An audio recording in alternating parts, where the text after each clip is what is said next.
The Accidental Entrepreneur is brought to you with the help of our sponsor, AWeber, the world's leading small business email marketing and automation service provider.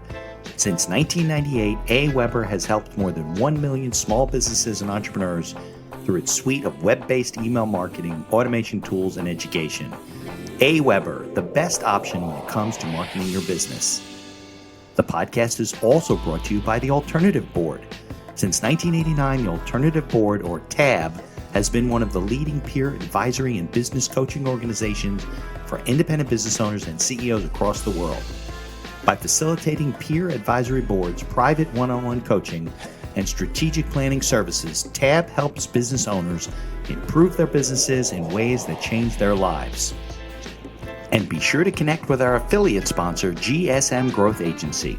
They're boosting e-commerce businesses to 6 and 7 figures in revenue and cover everything from ads and social media influencers to making your website better. GSM Growth Agency focuses on taking businesses from startup success to bigger success, going above and beyond to make sure growth sticks around. They're all about cool ideas, lasting partnerships, and making your mark in the e-commerce world. And be sure to support the podcast by ordering some logo merchandise from our online store. Listen to all of our sponsors' commercials later in this episode and follow their links in the show notes to learn more about their products and services. All right, everybody, welcome back to another episode of the podcast. I'm your host, Mitch Beinhacker, and we got another great guest. We're going to talk a little bit about growth strategies and hear Ann's story. So if you are listening on your favorite directory, leave us a 5-star review whenever you can. If you're watching us on YouTube, subscribe to the channel, like us, and keep us connecting with great guests. So let's get on with the show.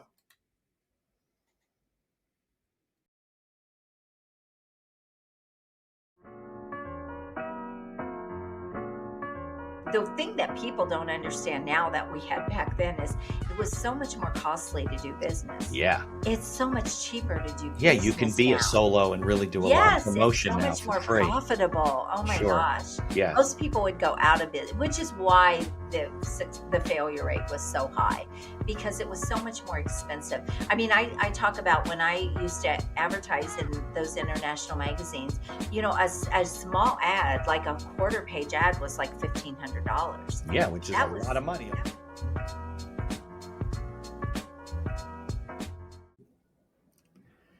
The information provided in these episodes is for entertainment purposes only. It is not a guarantee of success or to be construed as advice of any kind.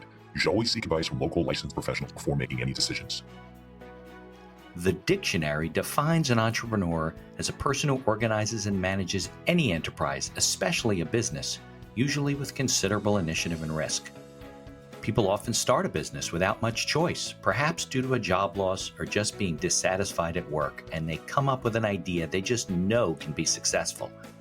They become entrepreneurs by accident. That is to say, their success or failure happens by accident, not with intention. My name is Mitch Beinhacker. I'm a corporate attorney and a business advisor. You're listening to The Accidental Entrepreneur, my podcast about how to achieve success on purpose, not by accident. Join me along with our monthly guests, where we share our knowledge and help you get a hold of your business. And now on to today's episode. Hi, I'm Ann Carden, and I help professional entrepreneurs, service entrepreneurs, grow and scale a high-end premium business and build their influence in the market so they stand out and look like celebrities. All right, Ann, thanks for joining me. Thanks for your patience. Sorry I was a few minutes late. Not No a late worries. person. I don't like to be a late It person. happens. Yeah, I know, but I don't like to make you wait. So, all right. So I'm glad we connected, and I always love to talk about this stuff for business owners and how to, grow their business. I mean, it's all about business development, right? And sales and marketing and everything. So, but let's talk about your background first, and what your expertise is and where you got your training and your whole career, and then we can talk about how you got into what you're doing now. Sure, I'll give you the quick version. So after leaving college, I went into corporate. I was in business management in retail in a large retail organization, Okay. running multi-million dollar departments. So it was a billion-dollar company, Okay. and did that for 13 years. Left that to be a stay-at-home mom, and the math did not work with my husband's paycheck, and Okay. I started my first business. Since then, I've been an entrepreneur for going on 35 years, I think, about. Yeah, Okay. and I've built 7 businesses. Yeah, I've you sold told me that. 5, and I'm still running 2. Okay, so I mean, I don't want to jump back too far, but did you have your MBA or was it an undergraduate business degree? No, no. None of Everything that. I learned was, I did when I went to school. I actually went to school for business retail management. Okay. So it was not a 4-year college. I went to college. I did not love it. So it was more of a technical school that Hmm. was really geared towards that. And went into retail management and then learned a lot about business. Also, my dad was an entrepreneur while I was growing up. So I did learn a lot. I think subconsciously about entrepreneurship and Right. what it took to run a business. Yeah. And so I learned a lot in corporate, but when I started my own business, it was a lot of school of hard knocks. It Right. was a Well, lot you of said you trial were and in error. corporate for 13 years, so you didn't Mhm. come out of school and start running the business, multi-billion No, no, business. not at all. I went into retail management and then through that. But when I was running departments, it was a large, really high end department Uh-huh. store, Yeah. and I worked in all different departments. Many of them, when I first started, they were $1 million departments, and then Yeah. as I continued to grow my skills, I was working in multi-million dollar departments. But I was in charge of everything. I Yeah. ran the cosmetics area at one point in a high end store, and I had over 30 women that worked under me. And I want to tell you, nothing will grow you like having 30 women that run their own cosmetic lines under Yeah. you. That will grow you faster than everything. But I learned about leadership, I learned about Sure. management. I was in charge of my own budget, I was in charge of my own Like hiring. there were companies within a company. Yes, yes, absolutely. I was an entrepreneur, really. Yeah. Yeah. And the marketing, I was in charge of running my own events and things outside of what the corporate structure was marketing. So I learned a lot about things that way. But even as a kid, Yeah. I was always making my own money. I always found ways to make my own money and Right. sold and Right. so I think I've always in a way been an entrepreneur. Yeah, yeah. No, I mean that is what the department store model is, right? Each It is. department is like Yes. runs itself kind of, Hmm. and then reports back to the upper thing. So, okay. Yeah. Yeah, I think I was kind of like you when I was growing up. I always was doing something in the summer Hmm. times or after school, or I was a tennis player, so I'd string rackets on the weekends, and I was, Yeah. stuff like that. I used to detail cars and stuff in the summer times just because to make not just extra money, but I wanted to run a business. So, what was the first business that you opened? Yeah, so the first business I opened, I didn't really have any opportunity. We didn't have the internet. I didn't have a computer, all Right. those Yeah, me things. neither. Right. Yeah, Yeah, so I exactly. had to look at what were the opportunities around me, and we lived in the country outside of a small town. There wasn't any opportunity. If I went back into retail, I would have been driving an hour, and I wanted to be a stay-at-home mom. Right. So I knew how to make things. So I was fairly crafty, Okay. and I was very creative, and I had a box of stuff that I just used to kind of do crafts as more of a stress reliever. But even when my son was born, I made a lot of things for his nursery. And so that was just something, a creative outlet for me. But it Right. also was a good stress reliever for me when I was in the corporate space. And so I had this box of stuff and I thought, there's a little store in town and they do consignment and maybe I can just make some things and take them in there and see if I can sell them and make a little bit of extra money. So it Yeah. didn't really start like a business. It was like, Right. how can I make a little bit of extra Well, it was money and like help my Etsy family? is today, right? Exactly. Yeah. Yeah. Okay. It really was an accidental thing. Yeah. So I started, took some things in after a couple weeks, they didn't sell. And I said, what is selling? My market research, what is Yeah. selling? Right. I want to do the stuff that sells. Exactly. And Yeah. she said these rabbit dolls. And I thought, I have no clue how to make a rabbit doll. And at that time, the craft industry was exploding across the United States. And I thought, I don't know how to make a rabbit What's a doll. I didn't rabbit even, doll, Ann? well, it was a doll that was like a rabbit, Looked but like it a was rabbit. dressed. And, back then people decorated with them and they put them on their beds and they put them in their living rooms. Oh, I Okay. know. And, I and so I remember thought, that I have wave. no clue how to do this. So Yeah. I went and I looked at a lot of different patterns and I Right. borrowed my mom's sewing machine and I went home and I designed my own. And long story short, that turned into a global doll You're business that kidding. I did for 7 Yeah. years. Yeah, I was shipping all over the world. I was in multiple stores across the country. I had a lot of other moms that worked for me that were coming in and out of my house. I was basically running a manufacturing company out of my Right, home. exactly. So how did Um, you well, was it because the doll that you made was so popular or just because the item itself, it didn't matter what you were doing with them, they just or Yeah, you were just it great at actually marketing? What was. was it? What was Well, it? when I took it in, I put a different spin on what was already being sold. And Okay. when I took it in, I made a couple of them and I took them in and she said, "Oh my gosh, these are beautiful." She said, "These will sell." And they flew off the shelf. Okay. Well, a long story short, over time, then this Noah's Ark material came out that was really hot for nurseries. A lot of Okay. people, I'm also a Christian. Okay. So I thought, you know what? I got the idea. Like I always say, everything's God inspired for me, but I got the idea. I can do a Noah's Ark line. I can do like animals, like 2 by 2. So I had lions and I had tigers and I had Ah, all these, and that exploded my business. They were numbered, they were signed, they were collectors items. It just literally exploded my business, and I loved it. It was so much fun to get to design the next set of dolls, and they even ended up on. They were chosen to be on the cover of an international craft magazine. ah. Is And that what expanded the business yeah, worldwide? yes, so I did craft. I did print Yeah. ads.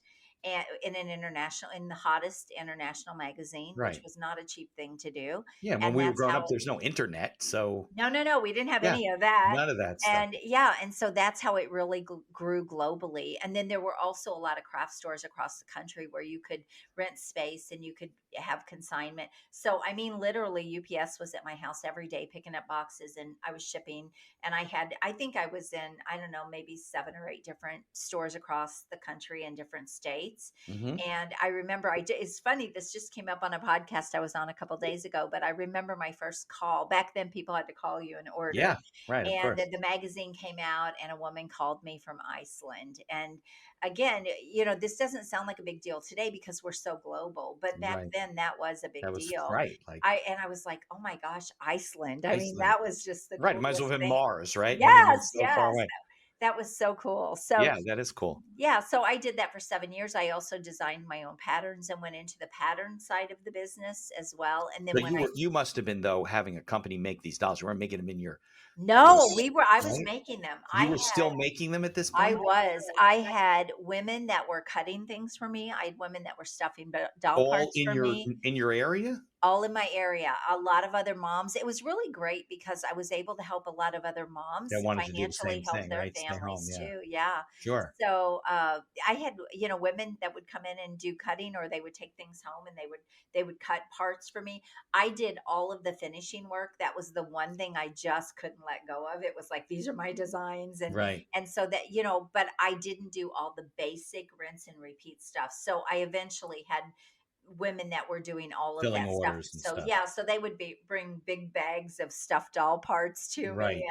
and loads of clothes and things that they Yeah, it's had probably cut stuff all and over your house, sewn. I can imagine. Yeah.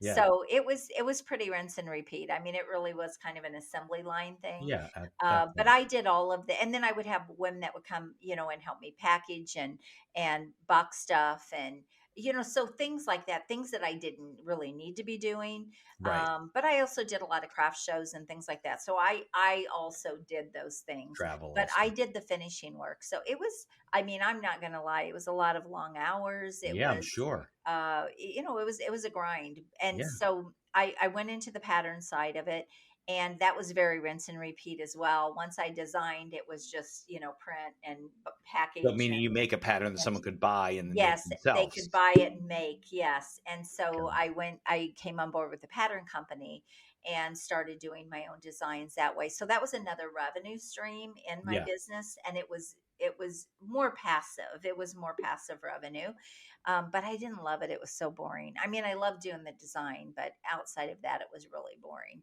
Yeah, because it was just Um, all standard. You do the yeah, same so things. I did it 7 years. It's crazy. Again, this was about 35 years ago. I was Yeah, making over a six-figure income right. doing that Crazy. out of a spare bedroom in my house. Yeah. So, So yeah, how'd you so come things, around to sell the business? Like what happened? Did somebody yeah. approach you or?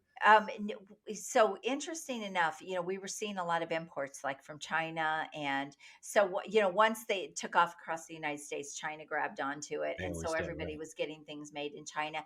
And I almost couldn't buy the stuff to make the dolls as cheap as China was selling the whole finished product. So I Right. saw the market changing, which was another reason why I kind of spun off into patterns. And I Got it. saw the market changing and I thought, okay, I it's this is going to move, this is going to change. And so when I sold my patterns and my designs. That's what they bought. Yeah, so that's what I sold out when I sold that business, Right. because of my products I basically sold. So Yeah. yeah, so what was left to sell in the business was my designs and my proprietary, you know Right. uh ideas. And so that's what I sold.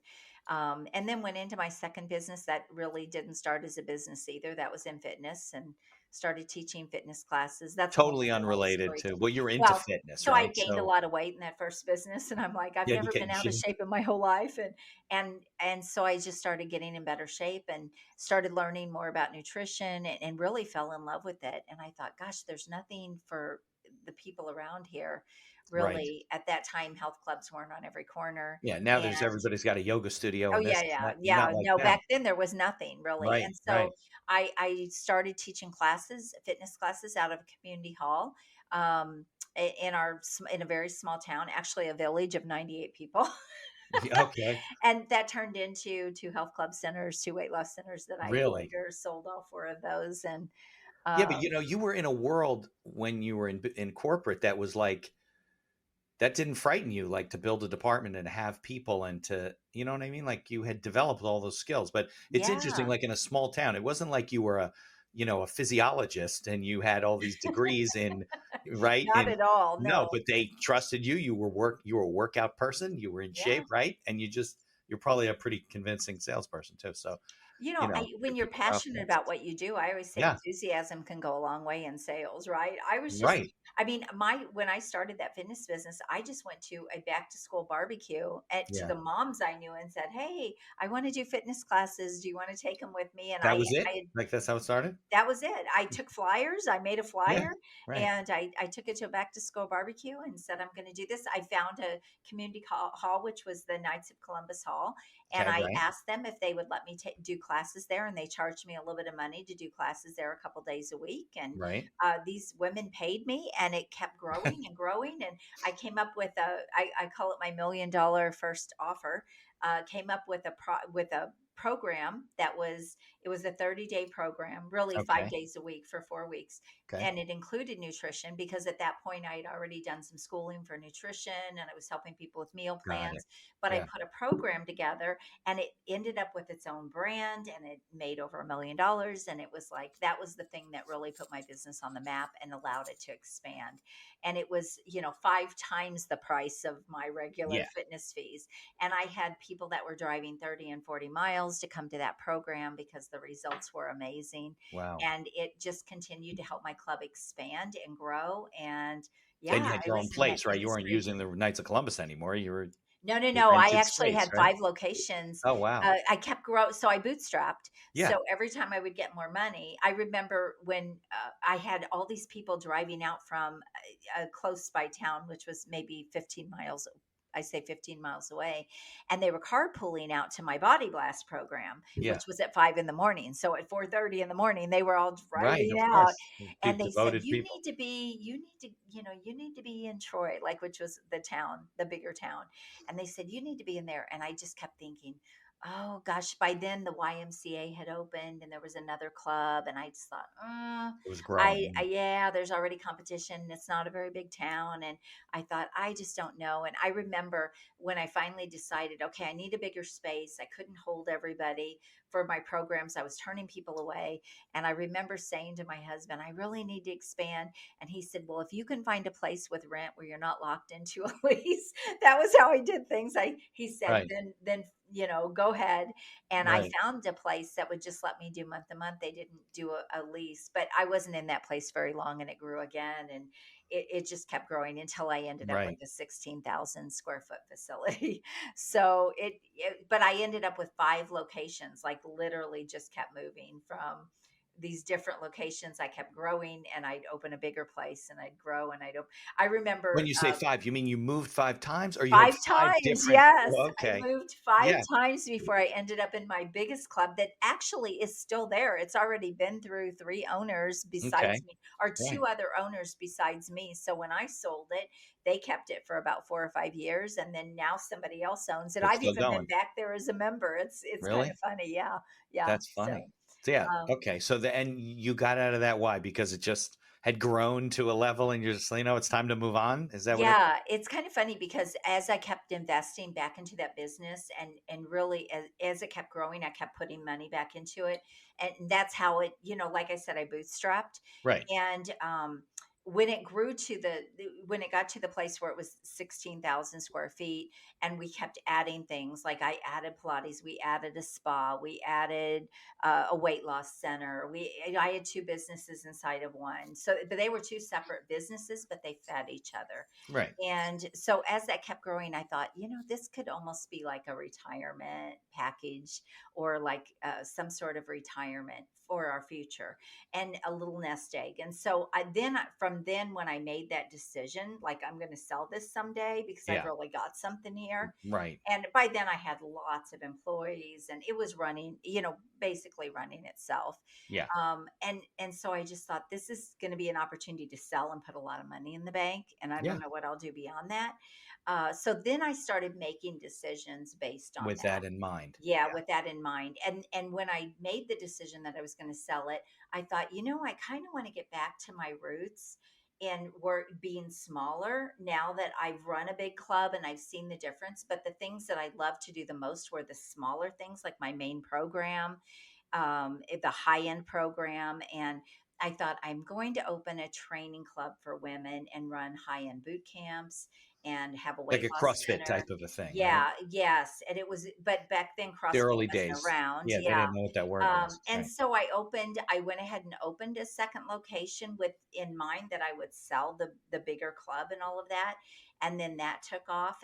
But I was driving about 45 minutes between the 4 businesses. And so it was a bit crazy. And I was like really living my business. And so at that point, we started kind of looking for a buyer for the bigger club, because honestly, my passion was in the smaller club. I was loving that more. I was Yeah. actually really loving that. And here's what was so interesting: because of the fees and everything we charged, and what I had learned along the way about a premium model, Right. that club was making almost as much money as the big one. And Right. The profit margin was the much overhead bigger. wasn't there, the Sure. management wasn't there. It Right. was an easier model, and I Bigger's not just always thought, better. "Oh my Yeah. gosh, Right. this is the thing." But so I did that, had that for a few years, Hmm. and had a buyer. I so the business coaching, I stepped into business coaching about 15 years ago. And what started that is I actually hired a business coach, and it was so impactful to my business. I thought, oh my gosh, I wish I would have had this for all of those years. And I learned so much from her, and I learned so much about marketing from her. And all of a sudden I became just on fire for business. Even Like, after you'd been so successful with your yes, own but things. it's so funny because when you're trying to figure things out yourself, and we didn't have access to business coaches and all the things we Right. have access to now. I remember I used to hate the business part. I used to tell people, I mean, I loved having my own business. I loved the creative part, but I hated like the business Yeah. stuff. Everybody does. That's why they ignore Yes, the and I business used to detail. tell people, I Right. hate the business stuff. I love what Right. I'm doing. But as I learned from that coach, it became so impactful. I thought, oh my gosh, I want to help people. I've gained all these years of experience. Yeah. I've done things here. I want to help people with their business. I was already out there networking. And as I found, I talked to a lot of small business owners. I realized they didn't know what I knew. And Right. so they Most people started don't. asking me questions and Things they that you were started, intuitive to you, right? You excuse okay? me. I Okay. hope you'll edit this. No, we're No, live. it's live. We're Yeah, live. pretty Sorry about that. much. I'm talking too much. And I don't have any water with me, which is dumb.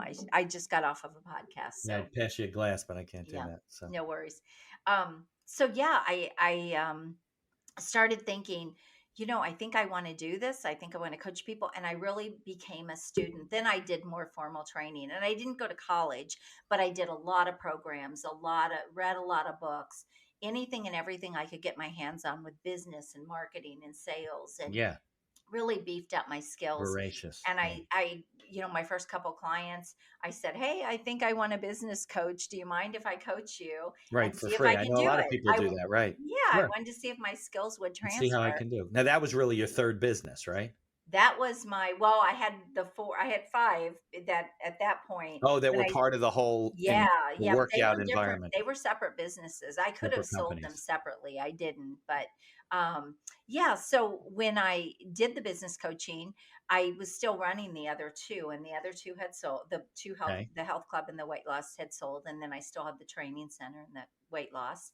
got it. And I stepped into coaching, and it just took off. And I was like, "This is my next thing." So now Right, it's time to sell those. I don't want to be held back by those right. businesses anymore. This is where my new passion is. So now I've been doing it 15 years. So Okay, so this is all great picture and everything, but we got to get under the hood, so to speak. So now you've been coaching for 15 years, right? You mhm. must have made like some mistakes and things that Oh you did gosh. wrong. So yeah. So I Mm, want to hear about the things that, because I know that, look, I think a lot of it is, you just know it's going to be successful, right? It's just a question of how, not a question of if. mm. A lot of people don't feel that way, but you definitely, and sometimes you learn more from mistakes, right, than you do from Yes. successes. But from the outside, it looks like this great thing. You grew the business, you sold it, it was great. And so tell me about some things. Like, let's go back to the first business Mm. when you were doing the dolls, right? That was probably the simplest business. What kind of mistakes you made there and what you learned from those mistakes? Yeah, I mean, I had to learn the kind of the financial side of it. Yeah. How because when you're making products and you have money going back out for a product, your cost of goods, you have to really learn how to manage the cash flow Yeah. and be able to put money back into the business to make the products or you're going to be out of business. Right. So that was a huge thing for me to learn because even in retail, even though I had to manage the department budget and things Yeah. like You that. had I buyers and wasn't stuff, buying the right? products, No, but right? you had people doing it for you. Exactly. They were buying and they were bringing it in. I was managing the people and Got it. and the payroll and things like that. So that was a big piece of learning the financial side of things and how to manage product. Um, so that was really big. And also realizing that um, eh, really how to expand the business without going out of business. Right. So it wasn't just the money, but also how to expand and grow faster and bigger, but not kill yourself Right. and not lose everything, in the same time frame. So those were things that I had to learn. How do you scale this? Advertising. I had to learn a lot about marketing and advertising because I was responsible for all of that. The sales piece wasn't so much a big deal at that point because the sales were kind of coming in off of the things Right. Well, you were doing a good I was job. You had a good doing. product, Yeah. and people wanted to Yes. be Yeah. If you have a good both product, businesses. right? Right. But the marketing was a huge It was piece that all I what it had was to all learn. print advertising those days, right? I mean, there wasn't any It was. social media postings or anything, No, right? are you kidding? No. No, I had no idea. That was not even a thing. So yes, and the thing that people don't understand now that we had back then is it was so much more costly to do business. Yeah. It's so much cheaper to do Yeah. You can business be a now. solo and really do a lot of Yes, it's promotion so now much for more free. profitable. Oh my Sure. gosh. Yeah. Most people would go out of it, which is why the failure rate was so high because it was so much more expensive. I mean, I talk about when I used to advertise in those international magazines, a small ad, like a quarter page ad, was like $1,500. Yeah, which is a That lot of was money a that long was time 30 ago. years ago, Yeah, 35 years ago. that's a lot of money And now for an ad. yes, it Yeah, exactly. And I would have to often pay for 3 ads up front, like three right. different magazines, before I even knew if that ad was going to pull. So you Now you were can test having everything like right away. yeah, you were testing with your bucks, let me Right. tell you. It wasn't testing $1 a day on Facebook ads. You were testing with big dollars. And so if that particular doll didn't sell or that particular ad didn't pull, you were just out that money. And you wouldn't know right um, away either. no, you wouldn't know. You would have to be almost 3 issues ahead. So you Yeah. were paying out, think about close to $6,000 before you even knew if an ad was going to pull. Yeah. So those were all things that were just really lessons that I had to learn. But even expanding my business, when we get into the other businesses, Yeah. my husband and I, during the 2008 recession, oh gosh, we took out a loan to expand into that big club. And right after we did, we had a very low price. That was a higher end club. And right after we took out a loan and a 7-year lease, now most people would flip out about that, Right. a 7-year lease for several $1,000s a month. Yeah. And Good commitment. You had to most personally people, guarantee it, right? yeah, you had to Yeah. personally guarantee it. And so we put everything on the line, property we had built up, our home, everything. And that was a very, very scary thing. And then right after we did that, not only did we have a $19 a month club come in right down the street with brand new equipment and brand new Right. everything, and they were just using it as a tax write off. So they didn't even care if they made money, which makes it even harder. Right. We hit the 2008 recession and the housing market crashed. Yeah. And here I am with this expanded club, a 7-year lease, lots of employees. I mean, it was just crazy, crazy times. I just worked my butt off to Yeah. to Just keep it afloat. work harder. Right. And yeah, that was it. And we just kept going. Um, so all those things were just huge, huge lessons. But those also were things that became opportunities. Like now Yeah. I They started usually looking, do. yeah, Right. I started looking for a way to differentiate myself, which is where the weight loss program came in, the weight loss center. Yeah. Now we had that. The other club didn't have that. So I just started setting myself apart. I brought in programs. I did really smart things.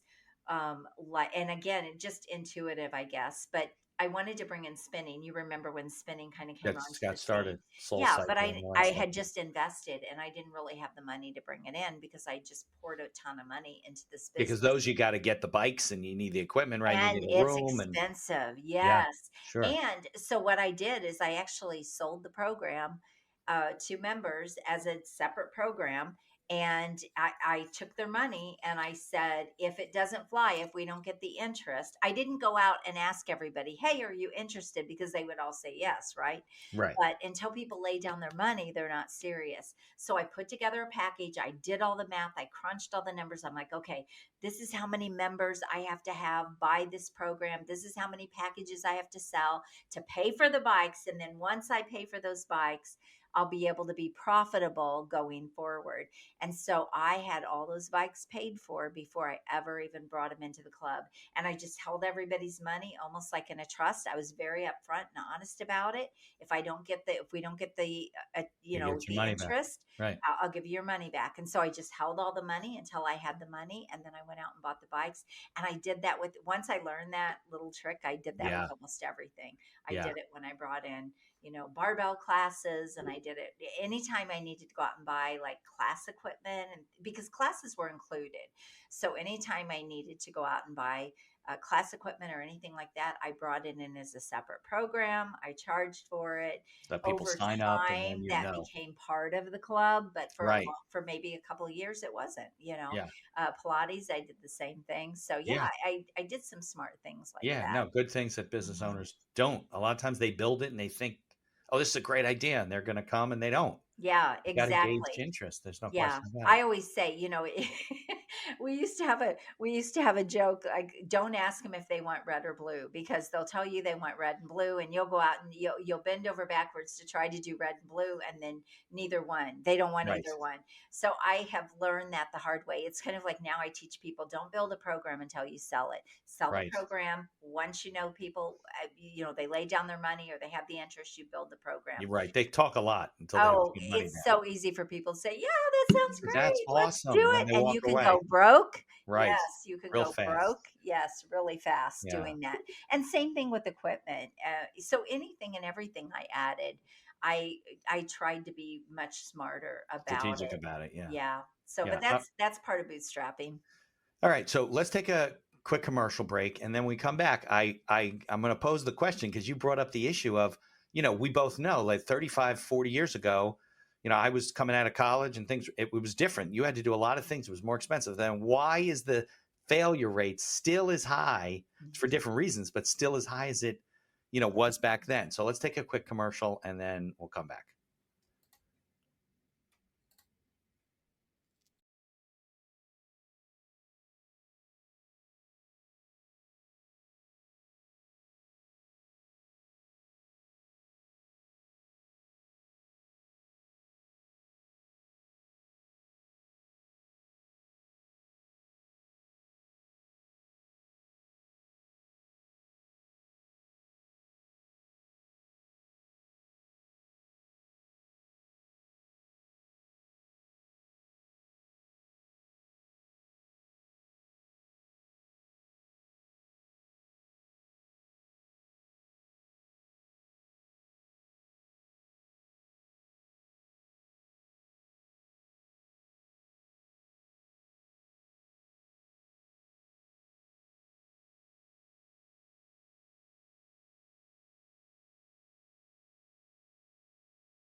Here's a word from our sponsors. Looking to market and grow your business? Or perhaps you're just getting started and want to hit the ground running? AWeber is the best choice for online email marketing and automation of your business. From maintaining a subscriber list to drip campaigns and landing pages, AWeber gives you tools and integrations that make marketing easy and fun. As our partner and sponsor, we use all their tools to promote the podcast and market our law firm. AWeber, the best alternative for online marketing. For over 30 years, the Alternative Board, or TAB, has built a thriving community of forward-thinking CEOs and business owners who want to radically improve their companies. Through unique combinations of one-on-one business coaching, participation in monthly TAB board meetings with other non-competing owners, a suite of strategic tools, and customized strategic planning workshops, TAB membership can deliver greater strength to your business and a better work-life balance for you and your family. All packaged in a streamlined and affordable service that the people at TAB invite you to try risk-free. Are you struggling with managing advertising due to a lack of time or expertise? Perhaps you're facing challenges in scaling ads for your store. Are you feeling lost when strategies have no success? GSM Growth Agency is your reliable partner in overcoming these business challenges. Feel the impact of collaborating with a team dedicated not only to short-term goals, but also to building long-term partnerships and achieving sustained success. Embark on an exciting journey to redefine the possibilities of e-commerce and create a legacy of unparalleled excellence. Take decisive action now. Follow their link in the show notes to receive a complimentary audit of your Shopify store conducted by a GSM expert. Propel your e-commerce game to new heights with GSM Growth Agency. Follow the link in the show notes to learn more about all of our sponsors. And now back to our show. All right, Ann. So these are great stories because, people think like running your own business is like, oh, you have all this freedom and you can do whatever you want. But you really, you work harder as a business owner, I think. I find that than when you're working for somebody else and you go to work and you finish your job and you go home and, Right. you don't have any ownership. So now you've been coaching now, you said 15 years? Almost 15, I think. Yeah. And that's all you do. 2010. I mean, Yeah, you have that's different about kinds right. of programs, but that's all you do, right? So I've started. So I have also my media and marketing agency, Okay. Expert in You, and that really has just kind of evolved out of my coaching because I was sending people away to go get a lot of services done Right. Of to build course. up their brand and their influence and start their podcast and all that. And now we are able to actually provide all of their services, write their book, get them featured in the media.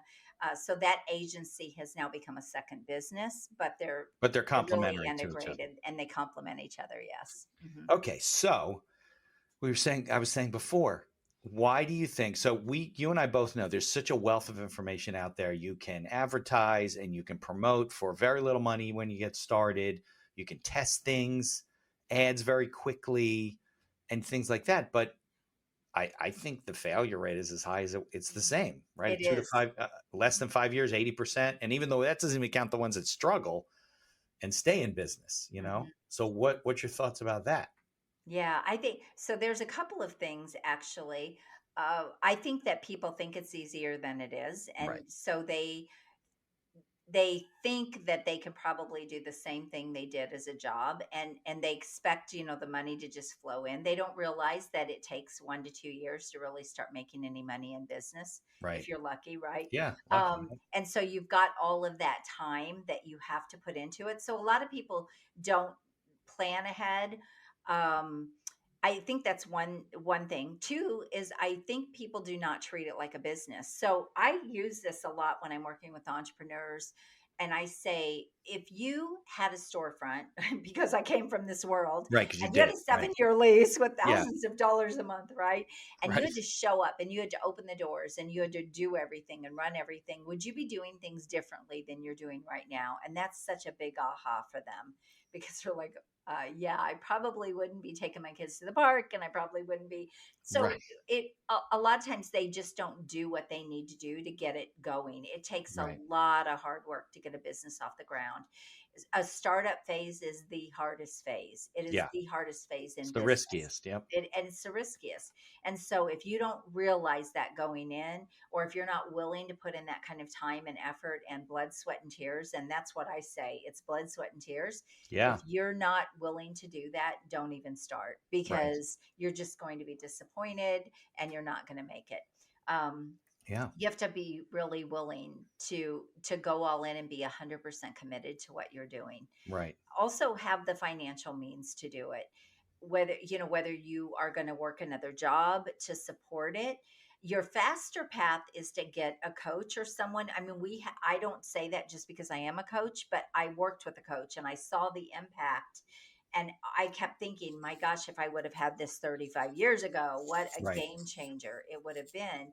So now but make sure you get one that knows what they're doing, not Yeah. And just then one somebody that that fits with your industry and is like-minded exactly. with you. It's hard. Yeah. Yeah, somebody that has some depth of experience and didn't just fire up their laptop and do one thing and say, "Oh, I know how to do this." Right. You need somebody that's got a lot of experience. But if you really work with someone that has walked the talk and they've done it, they really can speed your success and help you. But you still have to have the mindset and you still have Yeah. to be willing to make the commitment. So I think that's a big factor. I also think that a factor that we have today is distraction. And that maybe wasn't a factor before. We didn't have everything so available to us. Right. Today it's like, oh, push the easy button.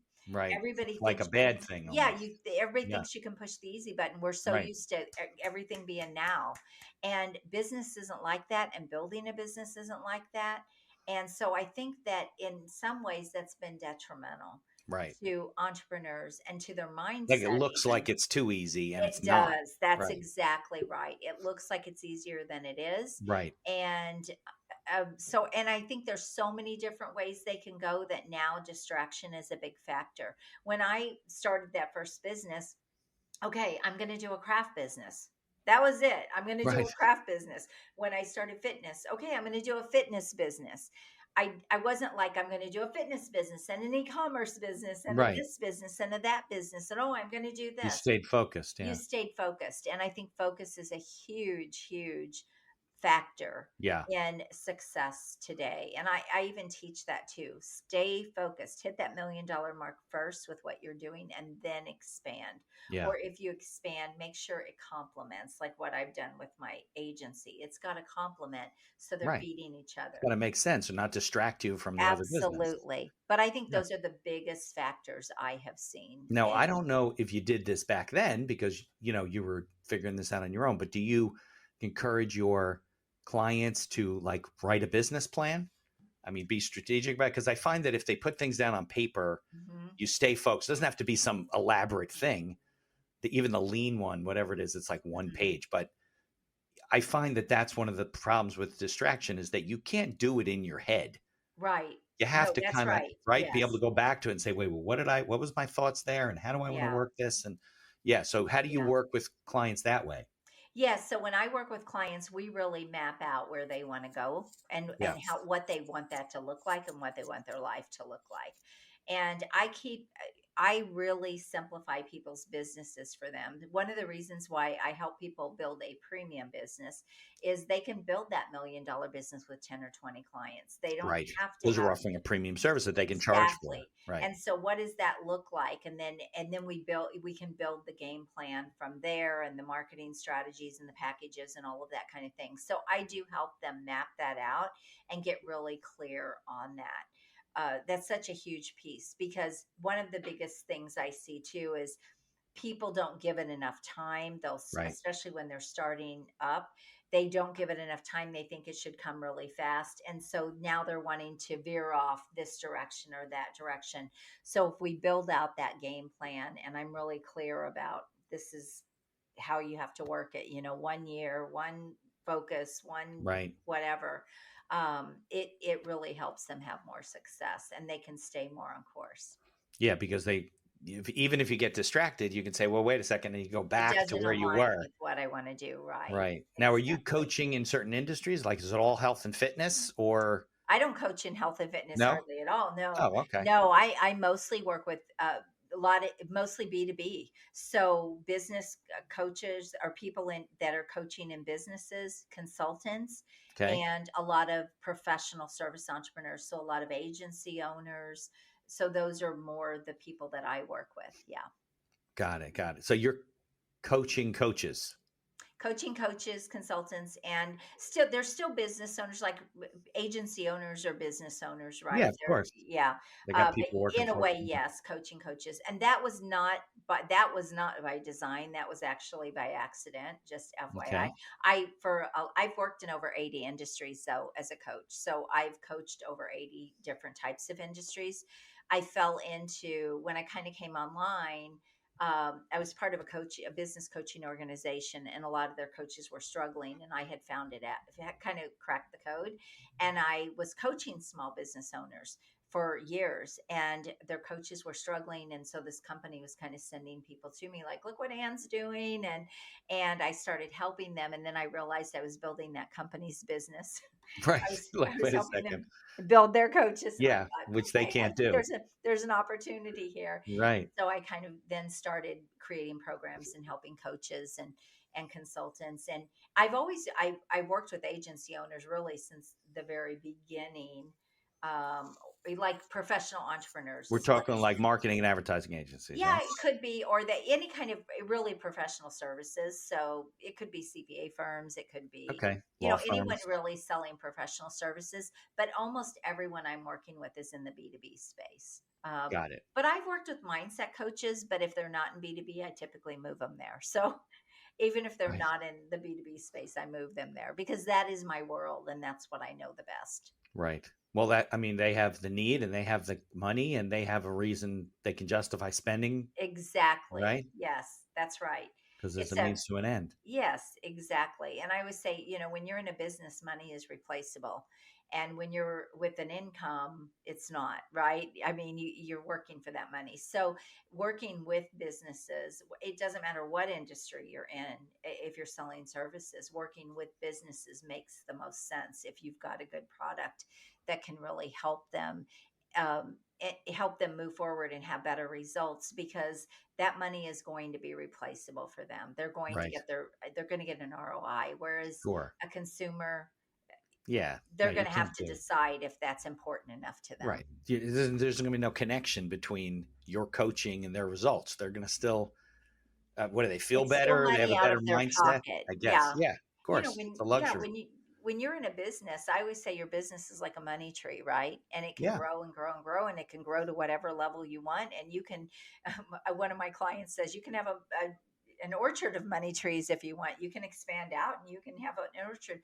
But when you are working a job and you're bringing in an income, you're limited.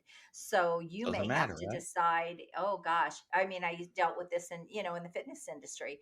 Is this health club membership more important to me than paying my electric bill, right? Right. When things got tough, it was the first thing to go. It no longer had the value to them unless they had the disposable income. But in a business, they have the opportunity to make the money back and they Right. have the opportunity to make more money. So as long as your product fits that, it just makes more sense. Are there a lot of people that coach like individual people that have nothing to do with it? Like I was Oh yeah, imagine like if you think coaches, about life coaches, like lifestyle I don't coaches. really work with them too much. I don't. I mean, I have, but I Yeah. really don't work with life coaches because they're coaching individual people. Right. Even mindset coaches. I've actually worked with a lot of mindset coaches, but I've moved them into the business sector because Right. really what they have is really valuable for the business sector Yeah. Very anyway. much so. Yeah, but they don't think like that. Like they fall into what they see out there online. Like mindset coaches are coaching other, they're coaching Yeah, consumers they're and trying to make you have moms a and better yeah, attitude and draw yeah, money to your life and all these kinds of things, yes, but you're exactly, not because you're a business owner necessarily. exactly. But Yeah. I move them into business because those skills and those tools are so valuable to people in business and they need that.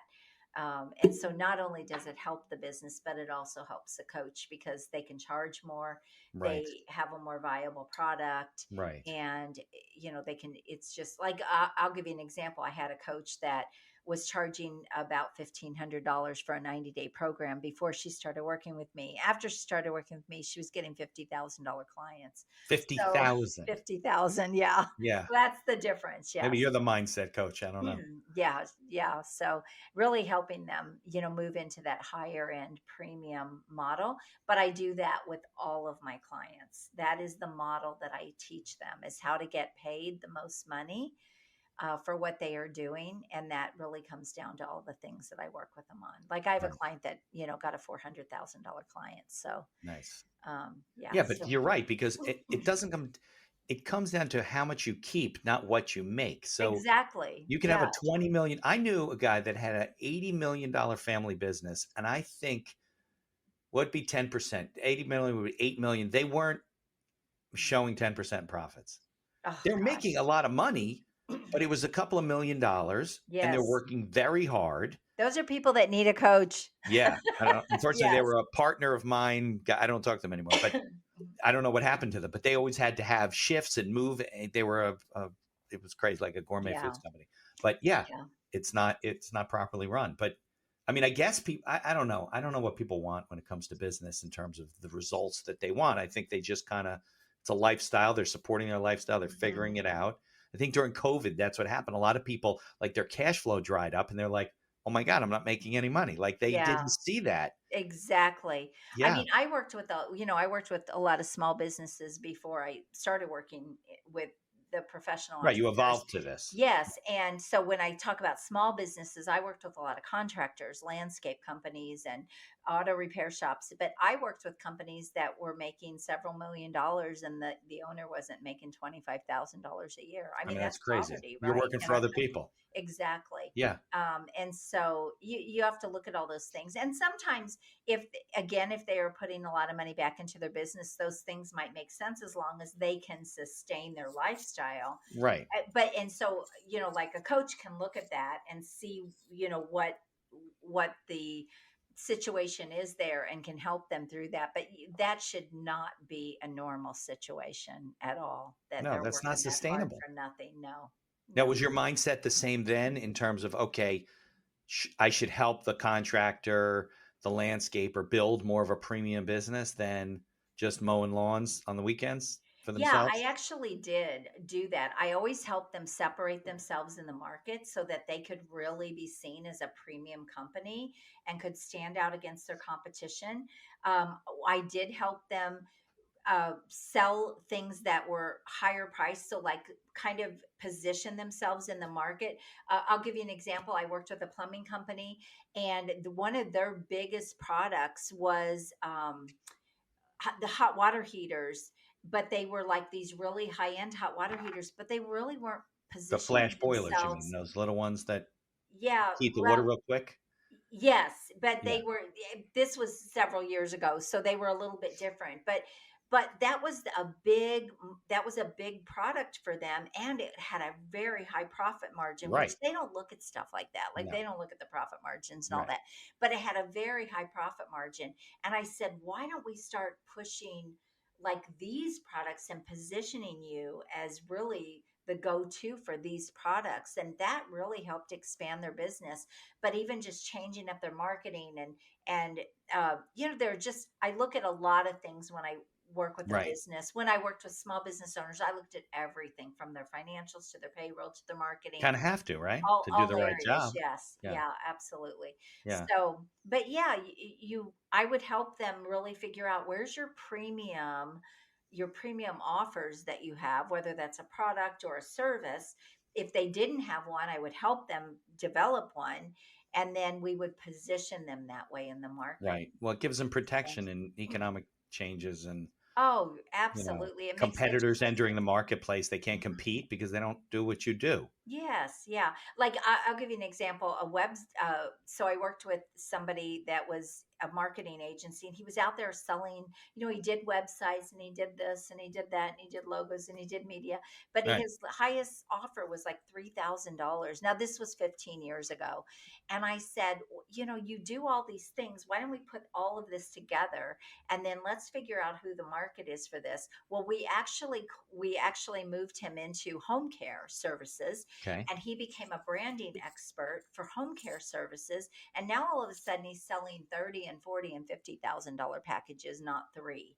And he's selling the whole thing, right? And Right. again, this was 15 years ago.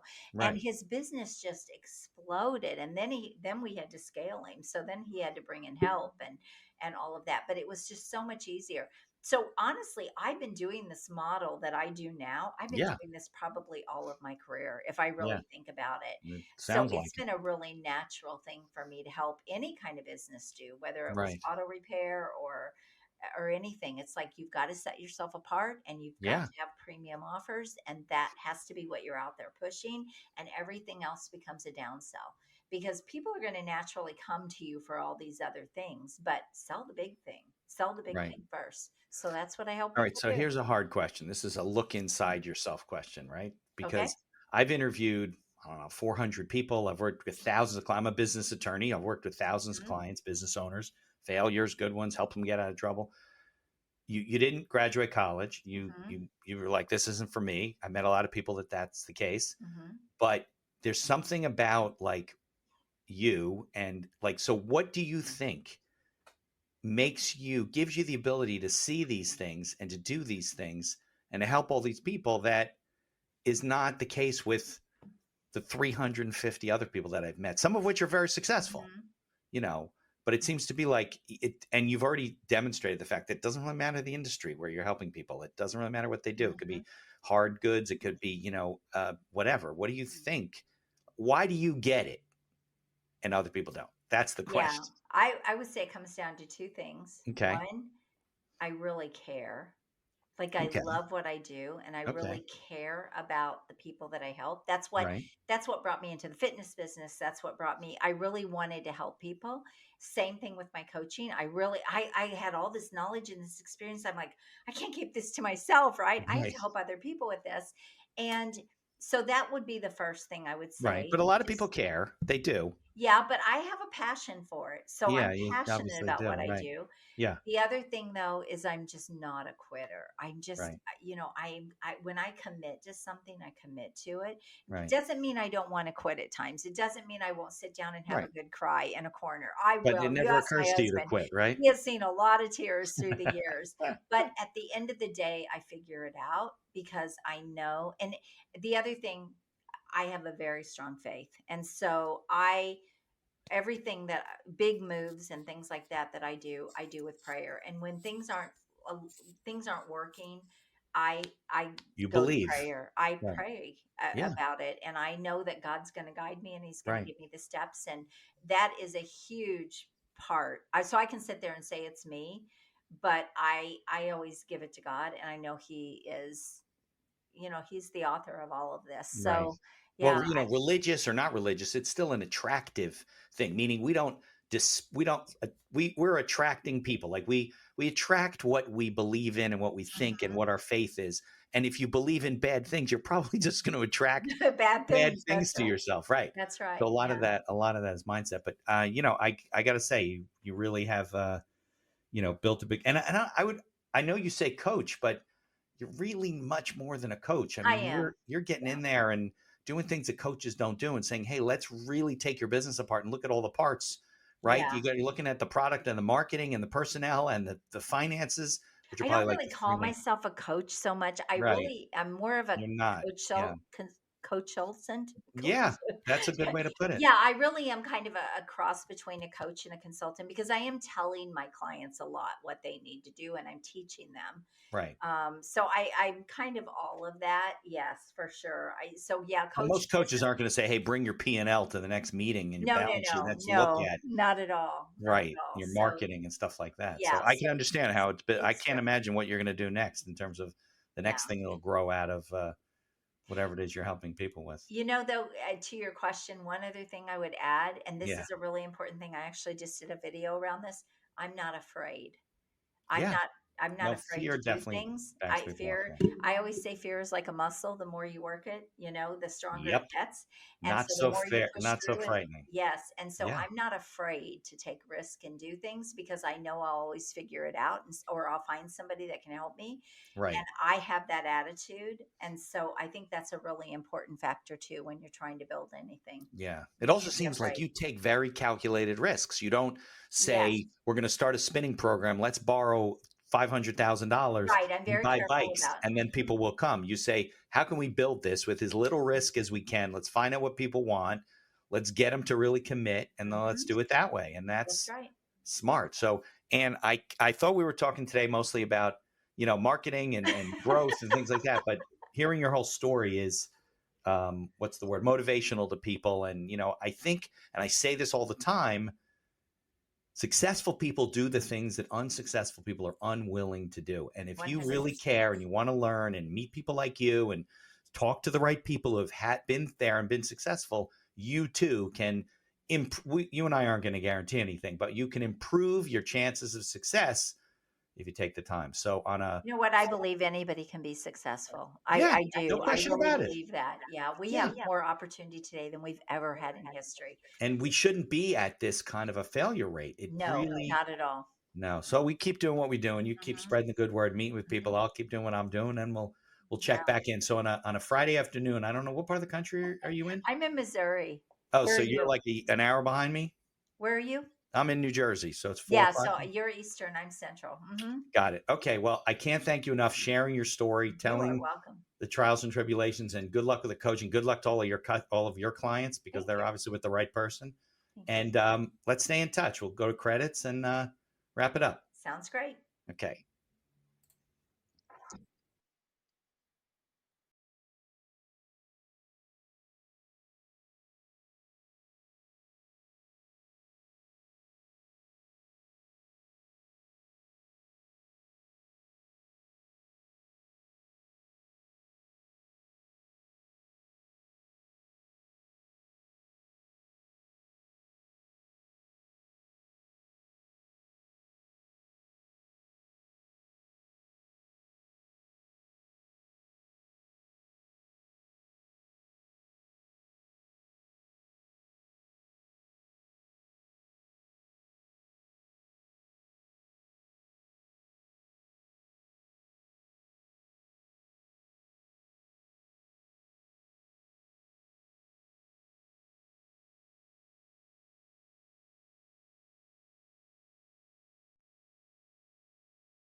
Thank you for listening to this episode of The Accidental Entrepreneur.